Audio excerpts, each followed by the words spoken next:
Right now, you're probably in need of a tablet, and two of the top choices available are the Google Nexus 7 and the Apple iPad mini with retina display. Which of the two is best? I'm Andrew with mobileburn.com, here to find out.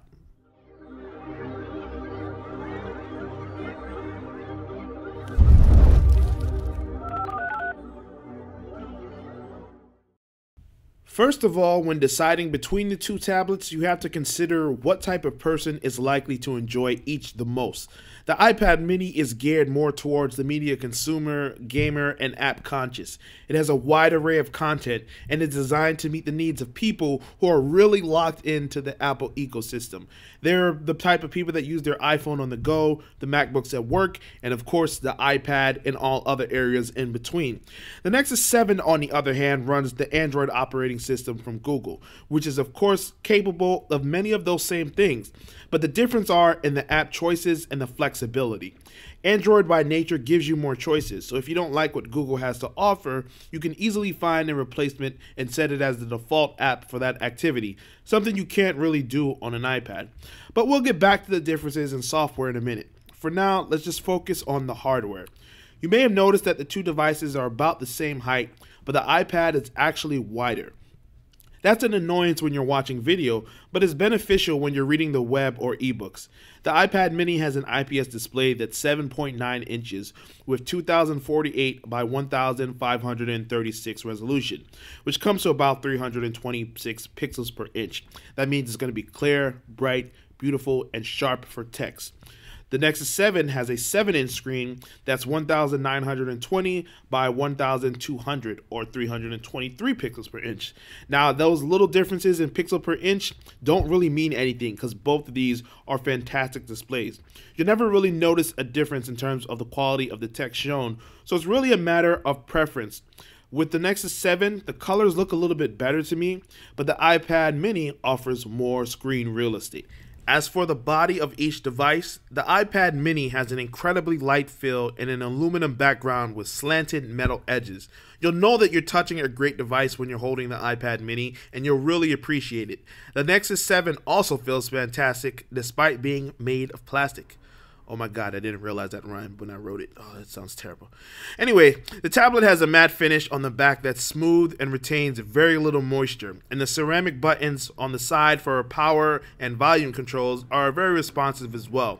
The advantage for the Nexus 7 is that in addition to being lighter, it's slim enough to palm with one hand if you've got large hands, so it'll feel the slightest bit easier to handle.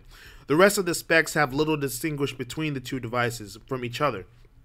Both have very fast processors, they enable quick performance, and overall you really won't notice a difference between how fast each of them runs unless you're really looking for it. The iPad mini feels a little bit faster and more responsive, but only when you disable the animations because that can trick your eye into making it seem like it's going a lot slower. But when we're talking about a very small difference, like I said before, the iPad also edges it in terms of speaker volume and sound quality, but the Nexus 7 has the advantage on speaker placement. The Nexus splits its speakers on opposite sides when it's held in landscape mode, compared to the iPad mini, which has both of them on the right-hand side. Now, if you can overlook that annoyance for the iPad mini, you'll notice that the iPad has better sound output in terms of volume and quality. The final area of concern for hardware is battery life, and it's a little bit harder to pick a winner in this scenario. It really depends on how you set your devices. First off, you're going to get all-day battery life from both devices. Whether you buy a Nexus 7 or an iPad mini, you're more than likely going to be able to leave your house in the morning, use it frequently throughout the day, and still have battery left over by the time you get home. Because the Nexus 7 operates at a little bit higher brightness than the iPad mini, it's hard to gauge the differences between the two in battery life. Overall, I'd say that most of the time the Nexus 7 can last longer if you really bring the brightness down, but if you prefer to have a very bright screen, the iPad mini is going to compensate a little bit better for that and last a little bit longer. As I mentioned before, iOS 7 runs on the Apple iPad mini, and Android 4.4 runs on the Nexus 7. These are two different operating systems that have a lot of similarities, but some critical differences in terms of their pros and cons. One unique feature about the Nexus 7 is that it supports multiple profiles. This is something I really like because someone can set up a tablet to operate as they wish and have a spouse, child, or guest set up another profile with different settings and app data stored. And when that person logs in, all their information will appear. When the original tablet owner comes in, his information will appear, or her information, and that makes the Nexus 7 the ideal way to personalize one tablet for many people, such as a family. The Chrome browser present on the tablet is interconnected, so it stores from data, history, bookmarks, and even tabs that are synchronized across any device running Chrome with the same Google account.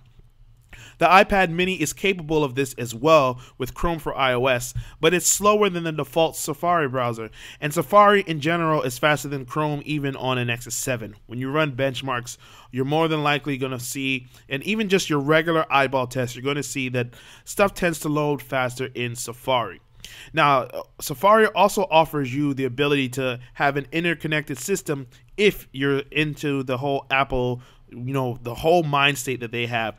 If you use your iPhone on the go, if you use your MacBook at home or for work, you're going to be able to have all that information that I mentioned previously, like your bookmarks and your open tabs, synced across. There's also a reading list, so if you see something on your desktop that you want to read later, just mark it and it'll be available in your iPad at another time. While it's easy to add from Safari to an iCloud connected account on your reading list, you're out of luck if you're looking for alternative solutions. And that's one of the ways that Android steps ahead of iOS 7, because it gives you more freedom to choose things the way that you want. You can share data between apps, and you can also set different apps to be the default. Now, despite its lockdown on app communication, the iPad mini maintains an edge in terms of app variety. Developers building for tablets tend to favor the iPad, and as a result, new features will launch there first than they will compared to Android. I'm not a fan of that, but whether it's because of developer talent differences between platforms or just a general disrespect for Android from major companies, most of the time an app will launch on iOS first. And as a result, if you're someone who likes to be on the bleeding edge of apps and install what's new right now, you're more than likely going to be happier on an iPad mini than you will on a Nexus 7. Don't get me wrong, most of what you want to do on a tablet can be done on a Nexus 7, and it can be done well, but it requires a little bit more time and patience. As for media, both tablets have great photo galleries capable of organizing your pictures according to albums, dates, and locations. They also automatically back up to the cloud, so you can view them at later times or on different devices. On Android, you handle that with Google Plus Photos, which is also available on iOS but works better on Android on the Nexus 7. iOS users also have the ability to use iCloud as a way to back up their photos. When it comes to music, you've got Google Play Music on Android and iTunes Radio on the iPad mini. I prefer Google Play Music by a wide margin, but the good news for iPad mini buyers is that Google Play Music will eventually come to the iPad. A camera is not that important on a tablet, at least in my opinion, because you're more likely to take much better photos on a phone. But they both have 5 megapixel cameras on the rear and 1.2 megapixel cameras in the front. And the recording video on the rear camera is less choppy, it's smoother. Taking photos looks a little bit clearer on the iPad mini. Now, as for the performance of the two front-facing cameras, here's a side-by-side comparison so you can get an idea of it now. And it should be recording. All right. Hey, everyone. This is Andrew, and I'm testing out the front-facing cameras on the iPad mini with Retina on the right-hand side and the Google Nexus 7 2013 edition on the left-hand side. By now, you should have gotten a point of what it's like to use the front-facing cameras if you're recording a video or video chatting on a very strong connection. So if you can, please excuse me while I go get a haircut and shave off this cop mustache that's just not working for me. In conclusion, I'd like to reiterate that these are two of the best tablets that you can get on the market right now. Whether you're gaming, reading, or just writing or being entertained, you're more than likely going to be happy with either purchase. I just feel like the iPad mini is more than likely going to make someone a little bit happier. only because the two tablets are so equal in many areas that the iPad having superior speakers and more app options might make it come out ahead of some others. However, the Nexus 7 offers a much better option on price. The 16GB model costs only $229, and upgrading to 32GB costs $269.